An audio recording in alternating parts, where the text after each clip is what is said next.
Hello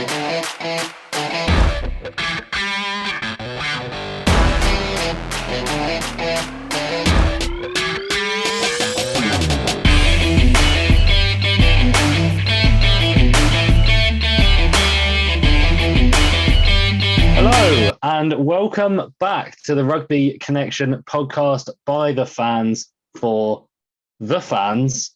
I am back after about a month's break. I had a bit of a medical issue. I was in hospital, but I'm out now and I'm back to doing what I do best, which is talking shit about rugby. I was about to say talking bollocks with us. Talking absolute bollocks about rugby with these two wankers. So anyway, it's a decent episode to return on. We have the first installment of the Champions Cup. And notice how I didn't say European Champions Cup because we have introduced a couple teams from the nation of South Africa. Yes. And whether you agree with that or not is a different story.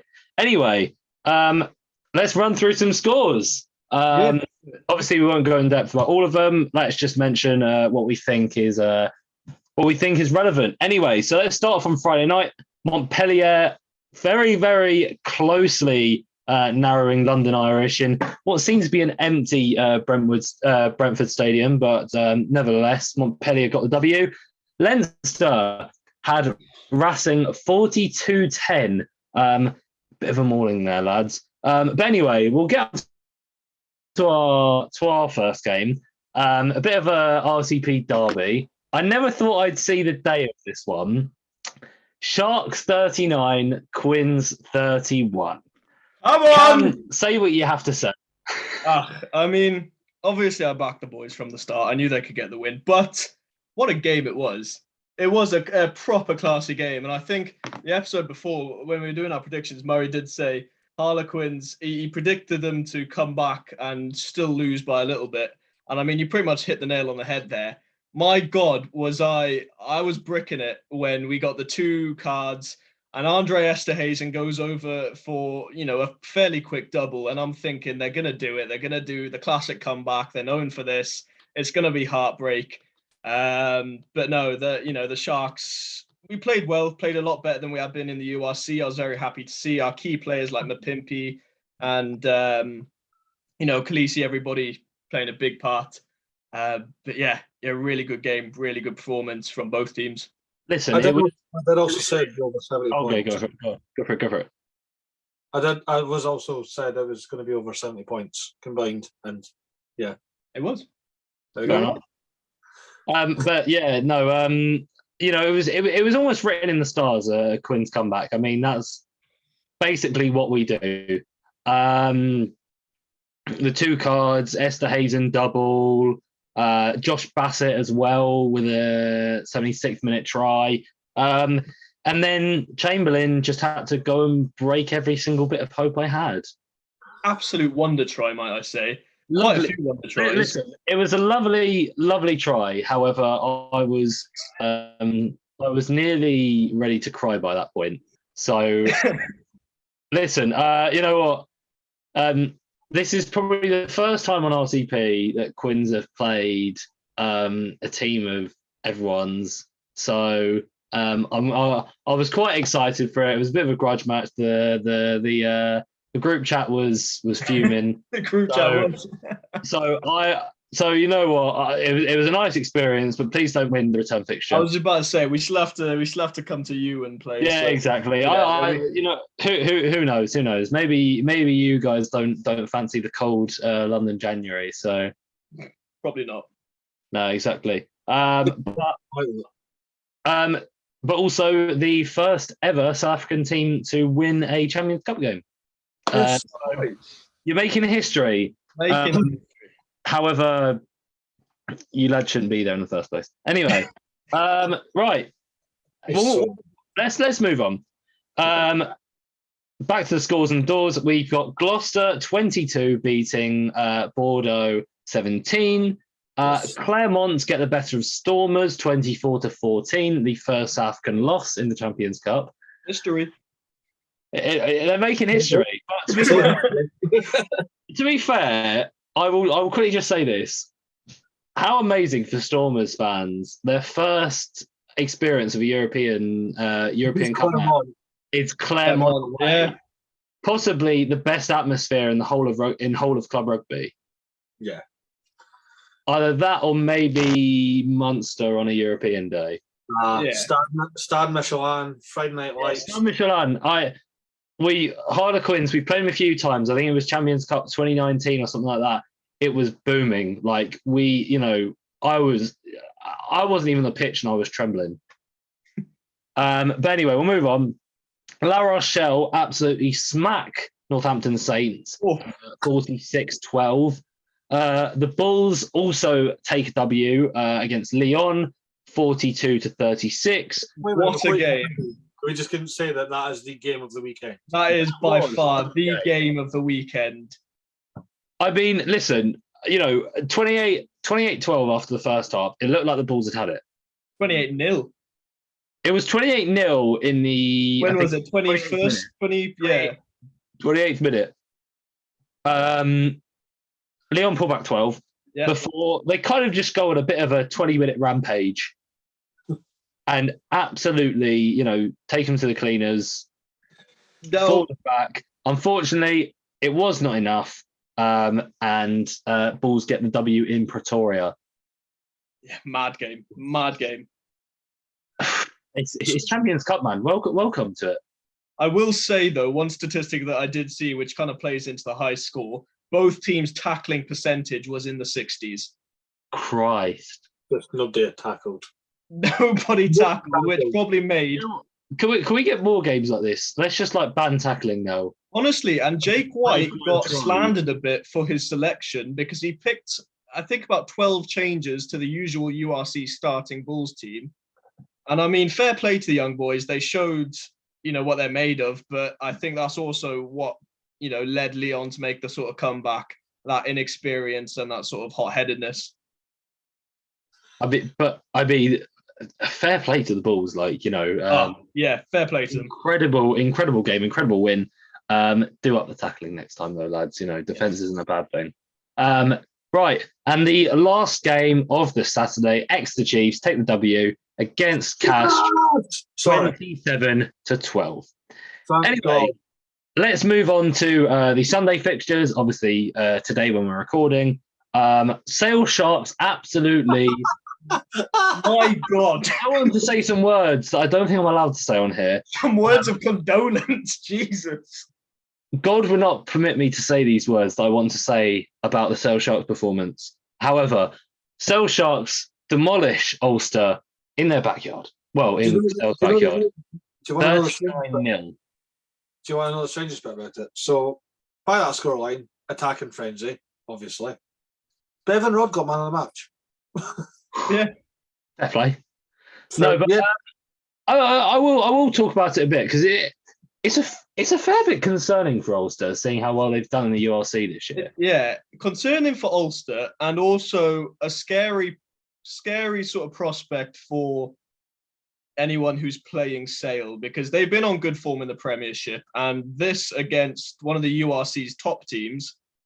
It will be interesting next week because they've got Toulouse. Yeah, I was just going to say, can they do it away though?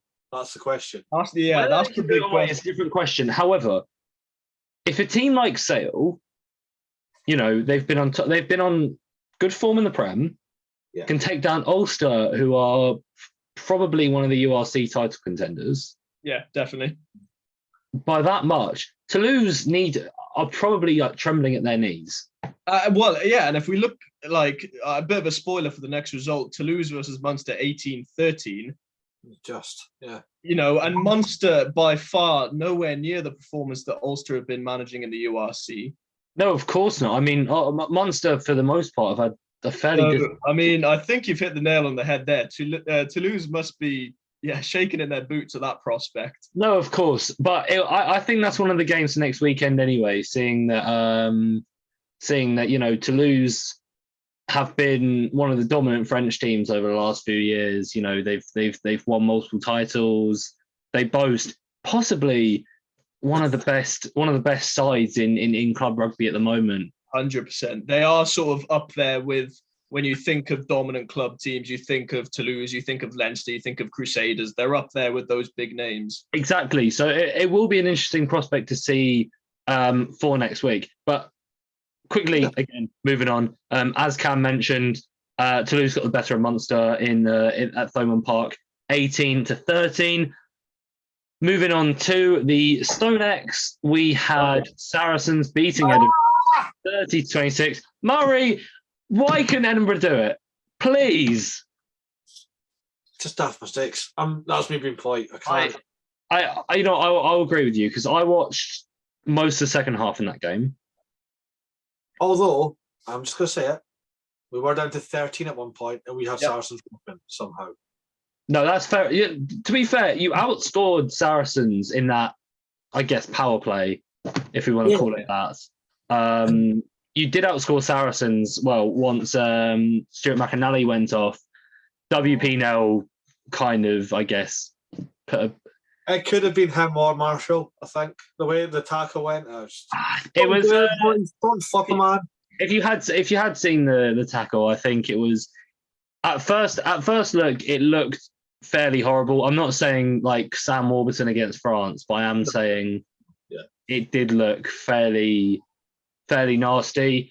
On review, I don't think he landed too horribly. No. It was a bit more sideways, landed on his arm. So the tackle wasn't overall dangerous. However, well, it didn't result in anything dangerous. Was the tackle dangerous at all? A little bit. Yellow card was probably right.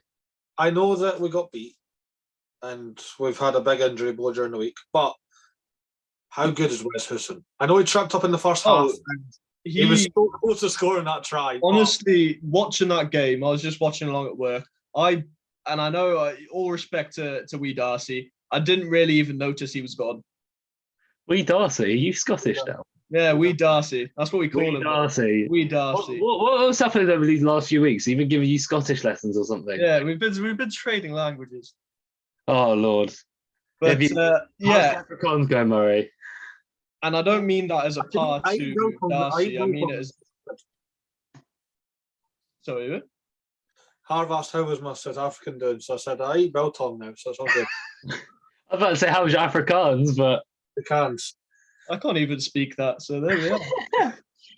But yeah, no. Saracens did get the better of Edinburgh in a fairly thrilling game for the neutral. It was, yeah, it was a really good game. Losing bonus point. I'll take that. I'll take a losing bonus point. No, of course. But I mean, they do have the return fixture to play, and the Dam Health. I've been there. Yeah, the Dam. It's got a bit of an atmosphere to it, so I'd hope that swings in Edinburgh's favour. But last game, a fairly.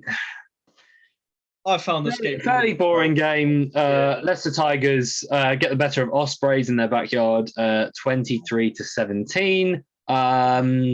Whoopee. Ospreys led into the second half, 10-6, before tries from Potter and Watson make the difference in the game. That was a good try though. Anthony Watson's try was beautiful. Oh yeah, 100%. Beautiful try. I think he's definitely sort of putting his hand up to maybe try get back into that England squad, because that. Hopefully, because I've always, ever since I actually started watching rugby, I've always been a bit of an anti-Watson fan. He's, I don't know. I feel like he adds a bit more as a winger, especially being a bit more physical, offers a bit more of a 14 role. I get that his defence isn't as, let's just say, up to standard as other wingers we've got. However, on his day, he has got some incredible footwork. And I mean, as of late in the England squad, I mean, the position of 11 and 14 have been chopping and changing, and it's pretty much. It has, and we almost had it set a few years ago. Obviously, I mean, Johnny May basically owned that 11 jersey. And he's, let's just say he's back in the squad, or at least as of late. He does offer he offers a good player as an 11, Murray. He runs with the ball and he does it well. He's very fast. He's very quick. He scores tries. That's what you want from an 11. He doesn't this season. The 14 is a very difficult role to fill. You know, you do need added defense. You do need added. Well, it's basically a second fullback, really. So I think that's why they've got Jack Noel sort of locked in. Yeah. So having Jack Noel back's been quite nice actually, because again, I fairly like Jack Noel as well, and I think he offers kind of that fullback security. That's, you know, he's played that role before in club and actually for country, I think, before as well. So he does offer that. However, Anthony Watson, he did play fullback for club. He I believe he did play fullback for Leicester a couple of times already this season. I could be wrong. No, just gets chucked about. I mean, Freddie Stewart's obviously nailed down that 15 role, but I don't know. He might have played a couple of matches. We don't know. Anyway, we'll go into the Challenge Cup first before we actually talk about fixtures for next week, though. I know I'm spicing up a bit. Obviously, a reduced fixture list due to you know, pulling out of a few clubs, but nevertheless. Start on Friday night, we had Stade Francais beating Benetton 24-14. Bristol got the better of Perpignan 19-5. A draw between the Lions and the Dragons 31-31. Let's go into this one. Obviously, it's a weird situation with these two teams because that is the second time out of 3 times that they're playing each other this year. Obviously, they've got their 2 Challenge Cup fixtures, and they've already had a URC fixture. So they're already pretty familiar with each other. Last time the Dragons came short in Emirates Airline Park. This time they get the draw. Next time they're playing at home. So it could be all square at that point in terms of games won, game lost, and draws. But honestly, it was a good game. I sort of felt hard done by the draw, because I felt it was the sort of game that deserved like a 1-point win, like a close squeaky finish, but no, it's what it is, isn't it? No, of course. I feel like a draw in rugby can be really unsettling because, you know, it's anticlimactic, but it's also such a hard graft from both teams. You know, no one really plays for a draw in rugby, saying, well, you know, you do. You play for a draw, don't you, Harv? In the autumn. Anyway. Marcus Smith. Yeah, listen, you know, I'm happy I wasn't on that episode. I had some words to say about that. We've moved on now.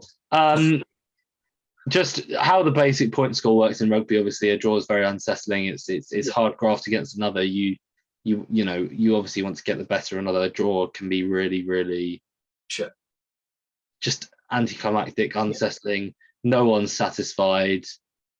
At the end of the day, I'd to be honest, I'd rather lose than a draw. Yeah, same.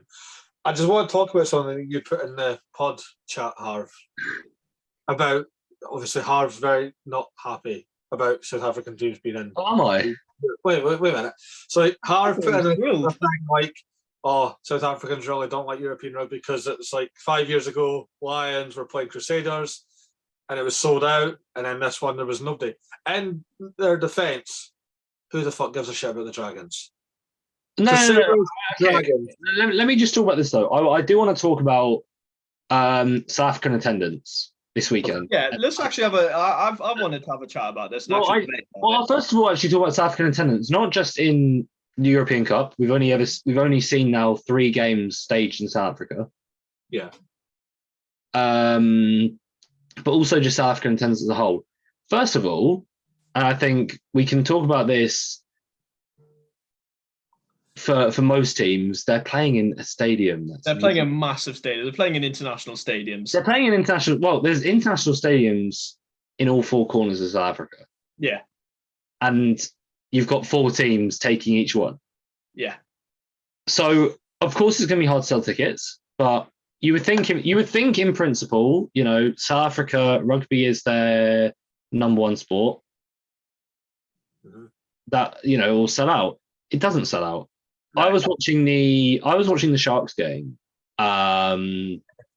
And to be fair, it was a fair few fans more than the Lions game. I couldn't put a number on it, but I'd say you were talking about maybe an eighth at most of the stadium filled. Yeah.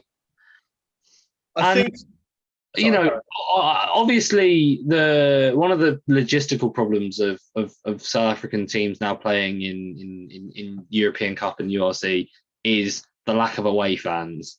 Yes, I did see some Harlequin shirts in there, and fair fucks to whoever paid $3,000 for a plane ticket. Yeah, fair. A plane ticket and hotel to go over to Durban. Fair play to you, mate. If you've got the money, spend it. But a lot of people, I'm guessing, don't have the money. No. I think it's the same as well for people actually in South Africa. And actually, if we look at the Bulls game, which was probably the most packed out of all the games hosted in South Africa this weekend, they were selling tickets for 15 Rand, which is the equivalent to about 80 pence for a ticket. Go to rugby, Jesus! I'd go to I mean, fair play, because I'm speaking from an English perspective anyway. Rugby is expensive. It is. Especially it's not on the level of Premier League football, but rugby is expensive. Especially sort of in a country where the currency isn't great. I think that's where they have to go, the franchises and. Listen, man, we're not getting into politics, man. Rishi Sunak's ruined it all. But if I'm talking from an English perspective, in the Autumn Nations, the cheapest ticket for the cheapest game was about 68 quid. Yeah, roundabout. So for a decent contest, I think actually no, the game against New Zealand, the cheapest tickets you were paying were 80 quid. I think I paid about 90 for when I went to watch Wales. Same in the Six Nations. Yeah. And I'm speaking from an English perspective here because, Murray, I've obviously been to a Scotland game. The tickets were much, much cheaper than England. I know England and Ireland are eye-wateringly expensive. Wales do it based off fixture. So it's like, it's the All Blacks, let's bump up the price of this. Yeah, I paid... Yes. I paid 90 quid for my All Blacks ticket last Autumn Nations. I paid 80 quid for my Springboks ticket. However, this year, Argentina and Georgia tickets that I saw were selling for and decent seats as well, sort of middle stadium seats, like 50 quid. Georgia tickets were even down to about 40 quid. So fair play, man. Because honestly, rugby as a sport, obviously isn't as big in the UK as let's just say the giant that is football. Yeah. Football itself will just draw the crowds. It doesn't need anything. It will draw the crowds. Just moving off topic here, I am a Fulham fan. Tickets for Fulham are not that expensive. However, I think it was our first game of the season against Liverpool I think you were paying about 90 quid for a kid's ticket. Oh, we as season ticket holders are lucky enough to, I think it averages out to about maybe 30 or 40 quid a game. Yeah, I understand. Yeah. But 90 quid for a kid's ticket, that's horrible. And I'd say rugby, I'm not saying they're following suit, but they're not far off, especially on international stages. For Harlequins, you can pay like 40 quid only for decent seats. Yeah. Yeah. Whereas the times I've gone up to Edinburgh, how much were the terrace tickets? About 10, 15? 20 pound to stand where we always stand. So there you go. Yeah, there you go then. 20 quid to stand, which isn't awful. I mean, to be honest, it could be cheaper, but I mean, it's around about the same for club tickets in Wales. I've been to a few Scarlets games, and they're about 20. There you go. So fair play on the Bulls then for getting the crowds in. I think we have now just discovered a new rugby problem, rather than a South African problem. But South African teams, if you are listening, which anyway, I mean, hey, Spotify Wrapped. We're in 23 countries. I don't know what 23. We are. We're in 23 countries, and South Africa is one of them. It's got to be. Anyway, but lower the ticket prices, man. Yeah.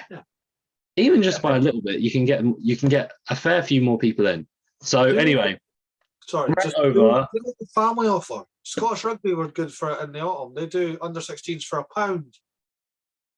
That's fair play, man. But anyway, rant over. We've gone long enough. Let's round up more of the results. Cheetahs got the best of Hull 21-16. Glasgow edged over Bath 22-19. Connacht had a good go on the Newcastle Falcons 22-8. Cardiff 41-0 over Brive. We'll quickly mention this one. Toulon 24, Bray 21. I wasn't expecting this. I thought Toulon were going to be I thought they were just going to sort of wipe it in the Challenge Cup this year. I will quickly mention two players that were playing for Toulon were Dan Bigger and Sergio Parise. Yeah. Well, wait a minute. We all know how Harv feels about Dan Bigger. But to be fair, I will not deny he is a good rugby player.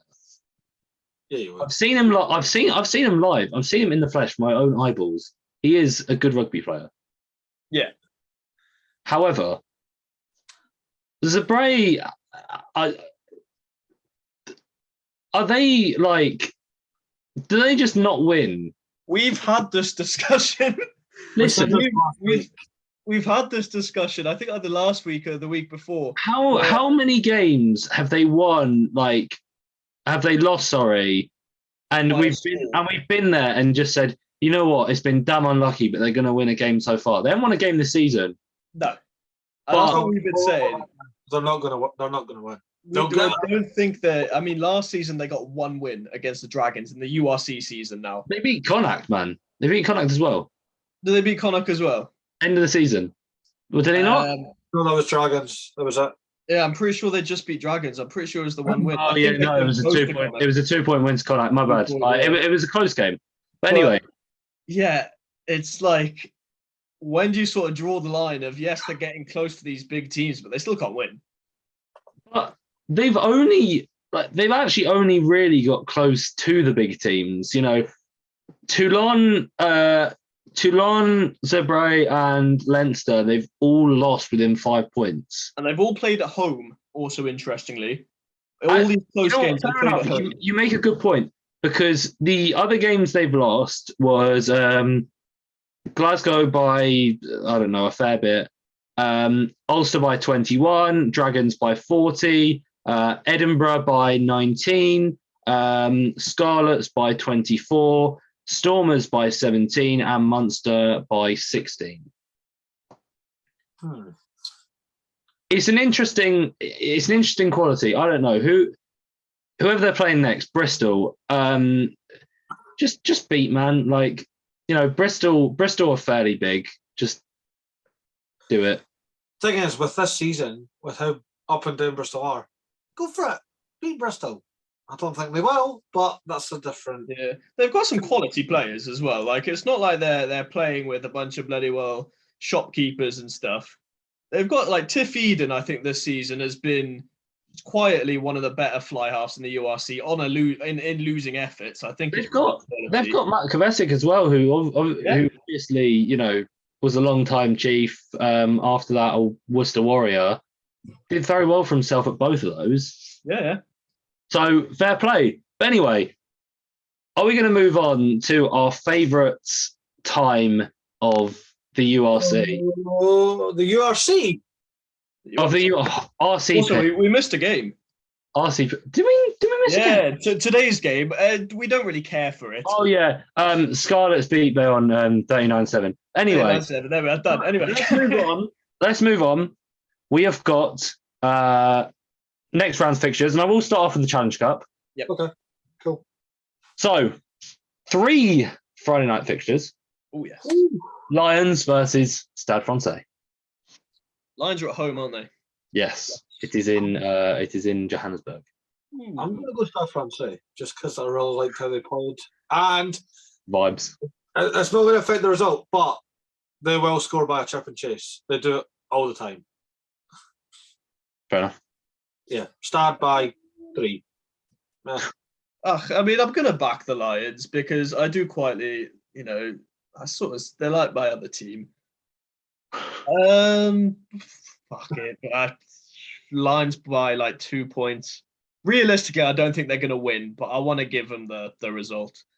I don't think I can back the Lions, to be honest. Yeah. This isn't out of favouritism because, to be honest, I couldn't care for these two teams. I was going to say it's a mixture. Both of these teams are a bit mid, to be honest. So, but I'll go Stade Francais by 7. Fair. Why do we all just choose close games, man? I think that's what we want to see. Anyway, not for the next one, believe me. Over in French, we've got Brie versus Connacht. Connacht by 25. Go for it, boys! Yeah. I was going to say Connacht by about 16. Because Brie were shit. No, fair enough. Connacht by 40. I'm going to say this now. Brie are going to score a single point. I mean, we've seen it. If Ulster can't score a point, then Brave might. It's gonna be a Connacht clean sheet. They need it. They've been due a massive win this year. No, fair enough. I think Brave will get it. I'm sorry. Like they are gonna have a bad time. All right. I thought you were gonna say Brave are gonna get the win. No. They're gonna have something bad happening their way, and he's called Mark Hansen. Our boy's gonna score. Of course, Mark's gonna have a field day with that. Mark Hansen to score 3. 5. 5. 4. I'll go 4 then. There we go. Oh, yeah. Don't take our word on this. So some of us have had a few drinks. Yeah, don't bet any money on what we say. But anyway, Glasgow are hosting Perpignan. I'd so love Perpignan to go to Scotland and do it. But man, I'm sorry. No, are they? It's going to be Glasgow by 15 points. Yeah, Glasgow by about like 17, man. Yeah. You know what? I'll be generous to them. I'll go Glasgow by 20. You were generous to Racing last week. I know, but I didn't realise that their open side flanker was a toddler throwing a temper tantrum in the middle of the field twice. Right. The commentators even pulled him up on it. But anyway. Let's move on. We've got a bit of a tasty fixture next. We've got Toulon versus Bath. How good would it be if Bath won it? Listen. I think they will. Bath have frustrated me this season because I feel like they've been able to do it and they haven't. And even against Harlequins, they looked like they could do it and then didn't, which I was probably more happy about than frustrated. They frustrated me because I thought they would do it. But anyway, I do reckon it will be Toulon, but I think it's going to be Toulon by about 6. I'm gonna go Bath by 4. Bath are a sticky team at the end of the day. Like they will get up in your face. That's what I'm basing my prediction off. And after Toulon's poor performance against Zebre, I'm gonna say I'm gonna give it to Bath by 11 points. I mean, let's not beat around the bush here. Bath have the capability. Bath did lose to Glasgow in their last game, so yeah. I don't know. It's European rugby, man. It's strange. We're not even Euro. It's Champions. It's Challenge Cup rugby. I don't know, man. It's Euro African rugby. The landscape's changed. Anyway, Cheetahs host the Scarlets. This feels like we're going back to the top 14. Pro 14, should I say? This feels like a Cam Derby all in itself. Yeah. South African team versus the team. Interesting actually about this. Cheetahs, it's a home fixture, but they're actually based in Palma at the moment for their home games. That makes no sense. You can travel to South Africa. No, do you know why? According to the powers that be, now Bloemfontein, like right now it's summer in South Africa, it is hot, and Bloemfontein probably gets maybe among the hottest. Okay. Their reasoning is it is just too hot in Bloemfontein to play rugby at the moment. Bullshit. It was about 30 degrees Yeah, no, listen, I disagree with it, and I think it's unfair to the cheaters because Tabo Matson was on the phone to his wife. She was complaining about the weather, and he didn't want to tell her that he was in 30-degree heat wearing a singlet for training. That's true. I like that. Yeah. I remember. yeah, just an interesting fact. So based on that, I don't think it's going to be a massive win for the cheaters, but I think they will win. Cheaters by 6 points. Welcome. That's where you're wrong. It's going to be the Scarlets Okay. by 9. Okay. And I think it's going to be that boring and that pointless. It's going to be a draw because. Oh, I hate you so Oh, much. you've gone against everything that you set out. Okay, fine. Scarlets by 8. Happy? There we go. Hey, I'm just enjoying watching the cheaters actually play some non-fucking Curry Cup rugby. Question: how the fuck are the cheaters playing? Actually, can we They sidetrack quickly? qualified through being South African because that's all it takes these days. No, I understand. Listen, I understand people's debate why South African teams shouldn't be in the competition. I'm thrilled they are, but I fully understand why people don't want them. I fully understand Harv's point of view as well. However, the cheaters, I legitimately don't see why they're in the competition. I'm very happy they are because I enjoy watching them play. It's nice to see them play, but logically, how are they there? They haven't qualified for anything. If you're going to let them in, just let them all in. Bring in the Pumas. Bring in the Griquas. Oh my! If the Pumas were in there, my God, bring in the Griquas or whatever they're called. But to be fair, the Pumas are more deserved qualification because they won the Curry Cup. You may not right. So wait a minute. So let me get this straight. So the Cheetahs went from a Super Rugby franchise to getting to a Super Rugby final, to get shunted out of that, to making it the Pro 14, getting into the quarterfinal of that. Oh, we don't want you anymore. You can fuck off back to South Africa. And then they go, actually, and you come, mate, because we liked you. Yeah. I don't know how they qualified. It's the European Cup. It's always been the European Cup, but it's not even European anymore. To be fair, they are based in Europe, unlike the other South Africans. Yeah, well, technically, yeah, they're based in Right. Based in Parma. Next fixture, Newcastle played Cardiff at Newcastle at Kingston Park. It's going to be, I don't know, it's going to be Cardiff by 12. Jesus, what did Newcastle do to you? Nothing. I might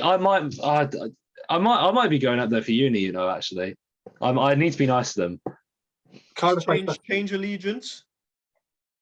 No, don't be stupid. Yeah, I'll probably say Cardiff.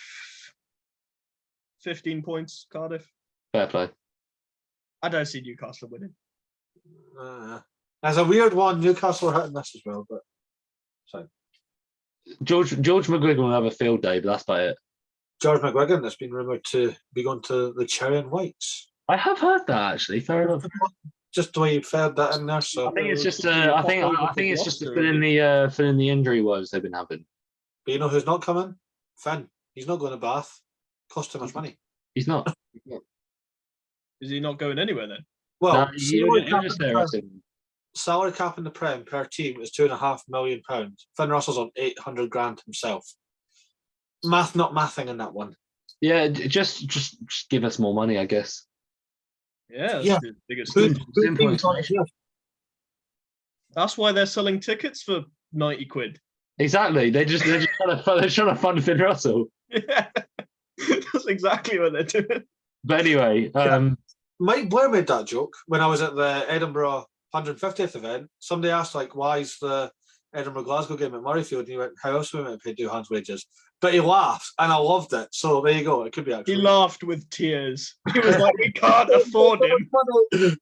Anyway, we move on to the next game. Bayonne Benetton. Benetton by 50. Yeah. Because Benetton are the best team. I care because Benetton are the best team in the world, and Bayonne are possibly, the worst. Yeah, I didn't. To be honest, if you'd asked me to name top 14 teams, I probably wouldn't even know Bayonne were in the top 14. So the only thing I know about Bayonne was Hugh Jones was meant to sign for them before he signed for Quins. They got relegated, so he went, "Nah, I'm good." That's all I know. I don't know why you choose Bayonne over Quins anyway. No, Bayonne was first choice. Quins came in when they found out the deal fell through. Man, why would you go to Bayonne anyway? Is it No. nice? Nice place to live, maybe. I'm gonna Google it. Like, I'm not very good at rugby. I mean, you might as well just given up and just decide to live a life like Become a golfer or something. reading in the hot weather of the French Riviera. A massive apologies to any Bayonne fans. No, I mean, team are rubbish. if your place is nice enough, I will happily get paid 300 grand a year to sit there reading books in the French Riviera because that sounds like a life. You know what? It is on the Riviera. Don't know if you can see it, but that. Look, Oh, that's You know very what? nice. That. RCP trip to Bayonne, everyone. That's. I'd say that living there is probably worth getting battered 40-0 every game. like, oh god, we played. If you get paid enough, yeah, 100%. Yeah. Listen, you get paid enough in France. But anyway, we'll move Dragons, pal. Dragons by 12 points. Yeah, Dragons. Dragons by 20. Woo! Actually, no. I'm actually going to up that. I'm going to say by 22. Dragons quietly have been on good form this year. And Powell just a bit irrelevant. Yeah, the Cheetahs Powell game was boring as hell to watch. Both teams looked really bad. So, but possibly the greatest game of rugby that may have ever been played. oh my god, Bristol Zebre next week. how mad would it be if Zebre won? You know what? I'm just going to call it, man. Zebre by 2. I kind of want to do it as well. I'm going to say Zebra by 3. I'm going to go proper boring with it, but I will say Zebra by 1. We'll do proper Wales versus Georgia. It's going to be a 1 point. I like it. I love democracy. Zebra by 40. Anyway, we'll move on to the big pappy of the big brother. What was European competition? Shut up! Right, so we'll move on to Friday night. Bordeaux host the Sharks. Obviously, I mean, the number one rule on this podcast, I got to back my boys. But I do genuinely think we'll win and we'll win decently. I'm going to say Sharks by 15 points. No, that's fair enough. I don't disagree with you. I'm going to go Sharks by 10, but yeah, I'll go Sharks by 12 just because I would have given it to Bordeaux had they not buggered it completely against Gloucester. Fair enough. Yeah, we did speak about that. They bottled it. They absolutely bottled that game, didn't they? But speaking of Gloucester, they have to make the trench to the RDS. Go on, Gloucester! Go on, please. Leinster versus Gloucester. Murray, what is your bias prediction? My bias prediction? What was your prediction? I'm going to go... most predictions are biased. It's at the RDS. There's no point. It's going to be Leinster by fucking 20 odd, but I'd love it to be... To be honest, I was actually going to be like nice to Gloucester and say Leinster by 30 instead of 40. I'd love to see Gloucester win it just because I like how they play. I really like Valor. Have you seen? Listen, if Adam Hastings just made an absolute meal of Johnny Sexton there. But no, it will be Leinster by 30 at the very least. You know what? I'll say Leinster by 19. I will feel very generous in that. On the pure sort of theory that I've sort of made since we backed Racing to beat Leinster, and I think we sort of jinxed them because they got pasted.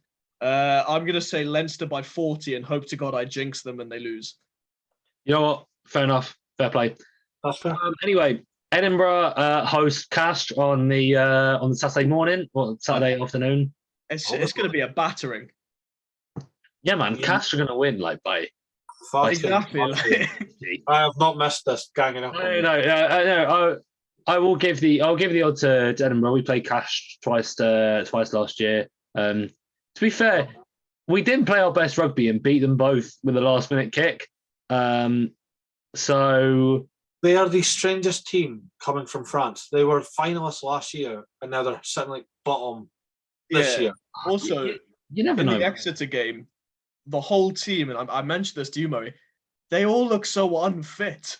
Literally 50 minutes, and they're all walking around the pitch like they've just run a triple marathon. If that's the case, and we all see how Edinburgh's a very fitness-oriented team, and they run hard the whole 80. Yeah. Well, I'm backing my boys because that's the rule. No, I'm gonna say Edinburgh by 14. Yeah, 14. I was gonna say 14. Edinburgh by 16. I'm going Edinburgh by 20. Fair play. We're at the Jam. We're pissed off after the Saracens game. Let's go. Exeter host the Bulls. This might be Bulls set up at to be. Sandy Park. Yeah. Well, Also, how mad of a sentence is that? The Vodacom Bulls at Sandy Park. This it's just strange, man. But like, it might be one of the most interesting things I've ever seen. I mean, Harv, I know you don't like the South African teams being in the European competitions, but not even you can deny that this is going to be a juicy game. It is going to be a juicy game. It's going to be a juicy game. I think this, again, has the possibility to be the best game. But listen, I don't want to be rude to Chiefs. They haven't been incredible this season. They have not. They have not. I wanted to hear you say it, Murray. Actually, it sounds better coming from you. Well, still though. That was a fluke try. But anyway, I do think the Bulls are going to win it.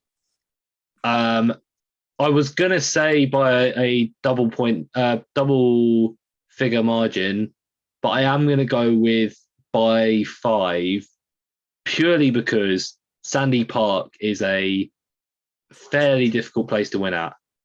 Yeah, fair. Not in the last few seasons, but mostly.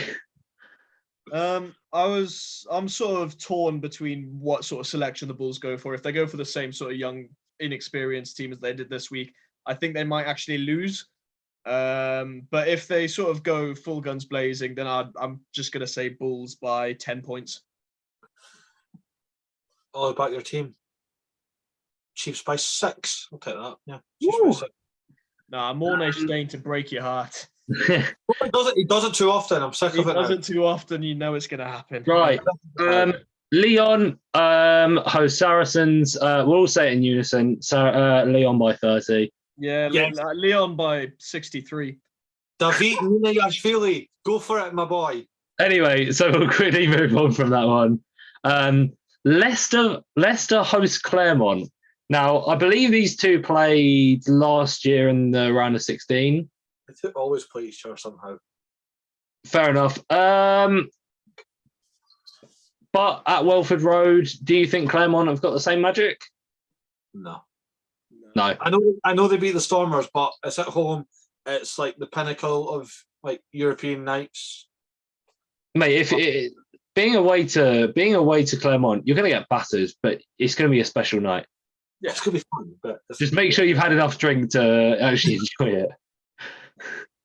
No, Leicester at home. I know Leicester have been really rocky on the road, but at home, still defending Prem champions. So I'm going to go Tigers by 8. You know what? I was going to go with a similar margin to you, so I was just up the point. I'll just go 9. Leicester by 9. Yeah, it's a game that I don't really care about. Oh man, this is going to be Saturday TV, man. It's just how do you not care about like if I'm picking like out the two games that are on at the same time, I'll go with Leon Saracens. Man, this is for the neutral man. This is one of the best games to watch. You do not choose to watch Saracens unless you want them to get beat. Because realistically, if I'm going to be realistic, you know, the Saracens could win that one, but Harv, shut. No, they but can't. Leicester versus Claremont is going to be incredible. Probably going to be low scoring, but it will be entertaining. Yeah, that's what I'm saying. I feel like it's going to be high scoring. If I just have a feeling like it's going to end up like the bloody Leicester Ospreys game, and I nearly fell asleep watching. No, come on. I think it's a bit more than that. I think. Fine. All right, so just to make it interesting, I'm going to say Claremont by 2 then. No, listen. I think Claremont play some good rugby on their day. You know, it's quite actually exciting to watch. So it'll be quite interesting how Leicester deal with them anyway. But we will move on to possibly. I didn't know how we got here, man. Stormers versus London Irish. Again, like I said, another peach of a game. What a matchup. You know what? I'm going to go incredibly bold here. He's going to say Irish. London Irish by 2. Ooh! No, listen. Of course, the Stormers are defending URC champions. And they're at home. They somehow ramped it up when they went into the URC because in Super Rugby they weren't amazing. No. It's fair assumption. London Irish play some lovely rugby. Have been on fair form in the Premiership. Yeah. But they're going to want to make a statement.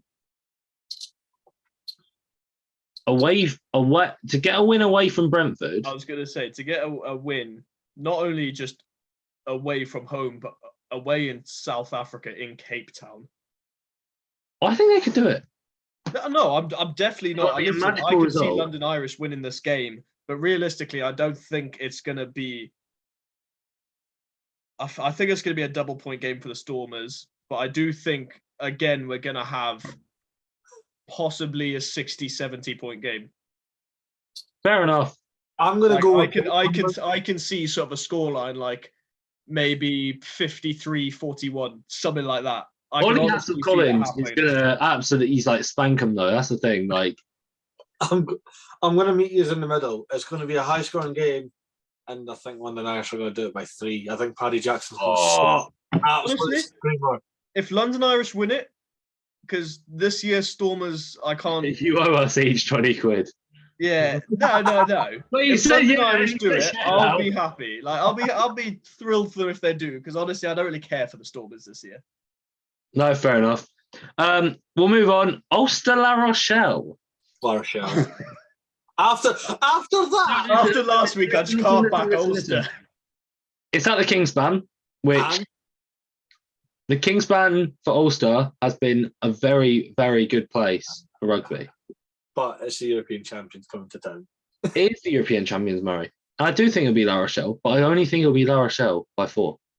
Not only that, it's also Ron O'Gara coming back to Ireland. And? That was all. I guarantee they're going to make a big fucking deal out of it. I don't like Ulster. I don't like them at all. No, I was thrilled to see them get battered by Sale. But I will give them the benefit of the doubt here. Ulster at the Kingspan are, for the most part, unstoppable unless they're playing Leinster. Yeah. Or on the show. La Rochelle will get the better of them, but it will be a tight game. Taking into account that my local under-10s football team would have put up a better performance against Sale, I'm going to say La Rochelle by 12 points. Yeah, I said La Rochelle by 12. Only 12. No, I am still taking into account that they're at the Kingspan and, Ulster, regardless of this week's result, are a good team, supposedly. You just want to see fire, man. Like you don't even want a good rugby result. You just want to see fire. I just want to see them burn, man. Jesus. Anyways, and then moving on to Montpellier Ospreys, which, to be honest, I couldn't think of a game I'm less excited for. Yeah. Montpellier by 10, but it'll just be horrible. Yeah, it'll probably be about 10-0 or something like that, actually. Montpellier by 11. Yeah, but it'll be 11-0. I mean, it's going to be a horrible game, I reckon. Yeah, I'm going to go for Montpellier by 15 and Corbus Reinach to score a blinder. I'm not doing betting slips here. You don't. Okay. Anyway, we'll move on to the Sunday games. These kind of fit my viewing, seeing as they're all around the World Cup final. But anyway, Stade Toulousain versus Sale Sharks. Toulouse by 5. They're at home. Cooper, so Jack Willis might even score. Jack Willis I'm going to go Toulouse by 11, but that is in no. But I think that's in no poor demeanour to Sale. I reckon probably close finish. Toulouse will score a late try and kind of seal the deal. I'm gonna back my team's namesake, the slightly shitter Sharks. I'm gonna say Sale by 8 points. Okay. Then we've got a weird clash, but I'm kind of loving it. Northampton versus Munster. Both teams are just not firing at all. They're not. and both historic teams, both teams that kind of want more. It's going to be a fairly weird clash. I'm going to say that anyway. But I think Munster have shown their class, and I think they can get a result out of it. They've been moving in the right direction. Yeah, a slow start to the season. They've picked up 3 W's from their last 5 games. So I'm going to say Munster are going to do it by 13. Yeah, I back that up. Yeah, I'll go Munster by 10, but I can see them winning by more. I'm going to go Saints by 7. It's at Franklin's Gardens, so yeah. Fair enough. Franklin's Gardens, it's. I'm not saying it's a fortress, but it's definitely a comfortable ground for the Saints to play anyway, and possibly the big papa of the fixtures, Harlequins at home to Racing.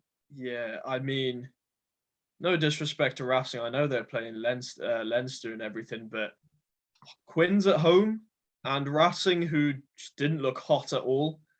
I'm going to say Quins by 15 points. Thank you.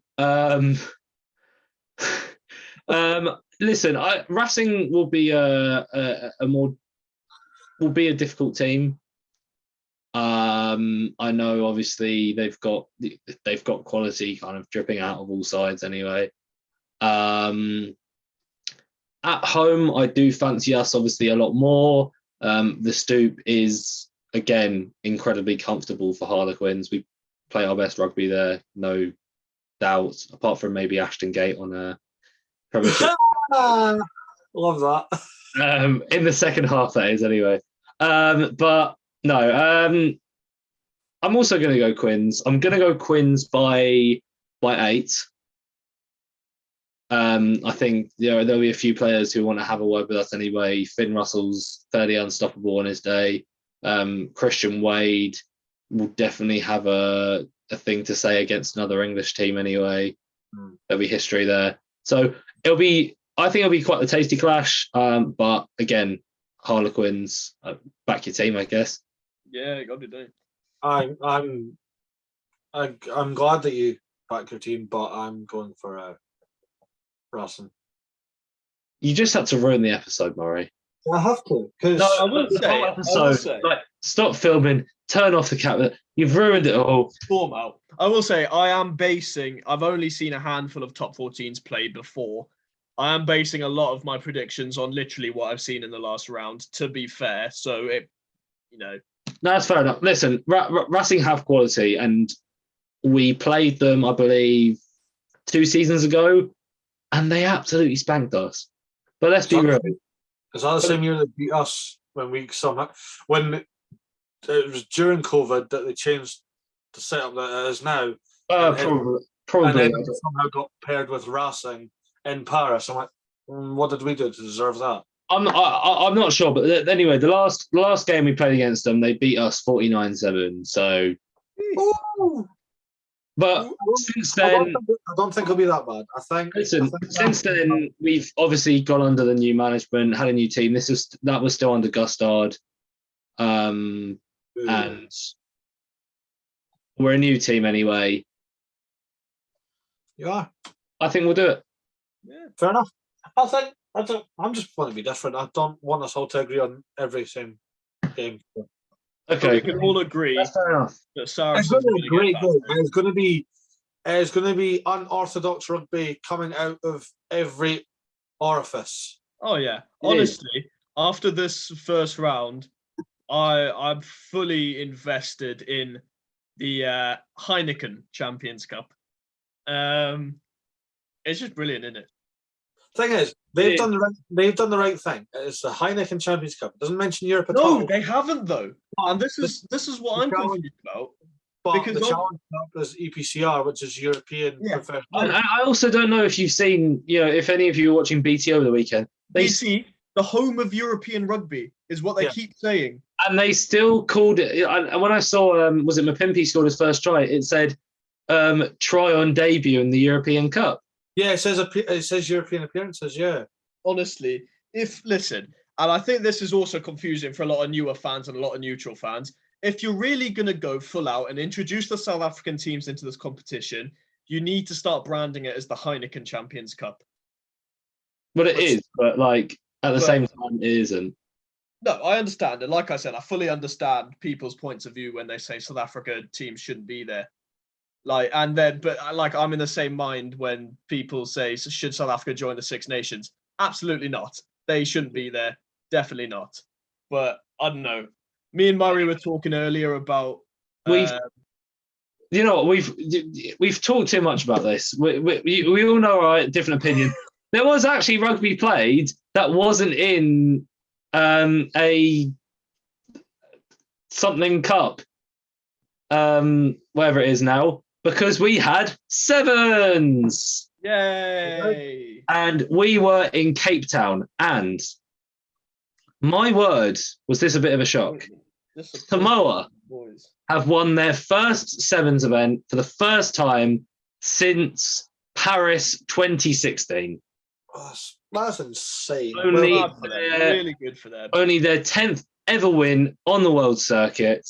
Fair play to Samoa. Great shock over New Zealand.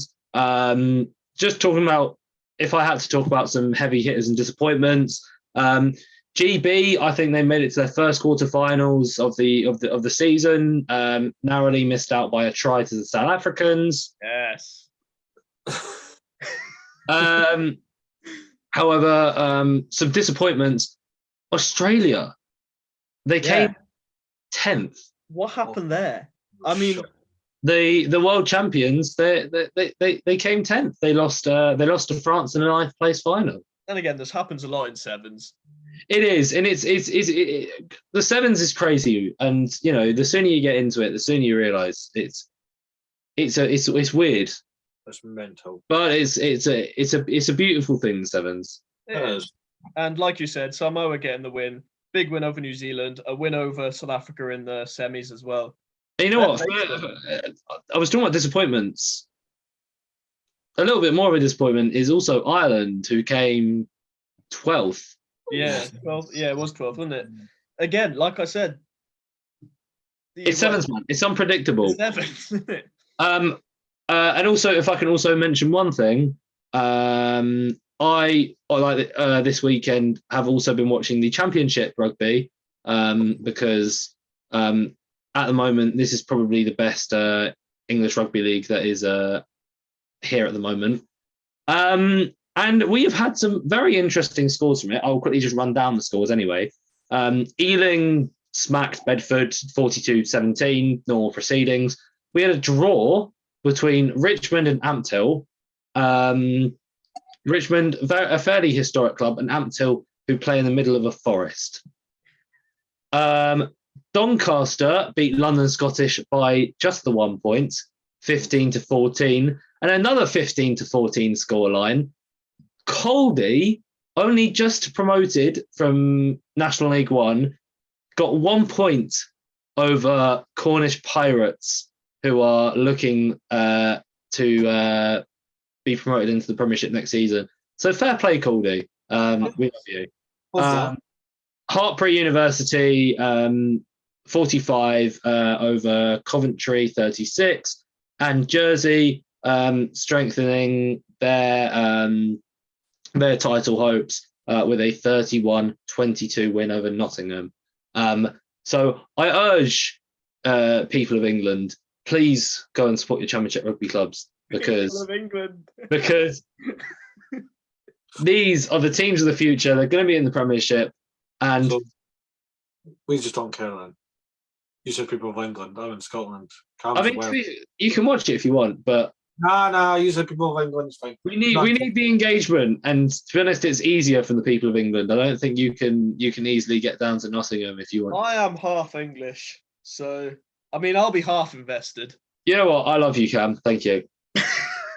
But as for the rugby, that's about it. And so actually, next week, by the way, big news, boys. Oh, Japanese League One starting. Yes. Anyway, Well, You know what? I'm happy. I mean, I'm not going to be waking up at 3 a.m. for Black Rams versus Mitsubishi Dynaballs, but I am happy with the Japanese league back.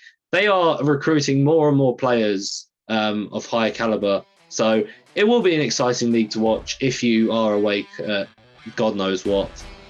I say get the Japanese teams in the European Champions Cup. Anyway. no. Anyway, on that bombshell, it's our time. We have been Rugby Connection podcast. We have talked about the Heineken Champions Cup and the Challenge Cup, sevens and championship. We've got it all for you. We'll have it all for you next week, of course, with the second round of the Challenge and Champions Cup as well. We have been the Rugby Connection podcast. I'm Harvey. We've had Cam and Murray, and we will see you all guys next week.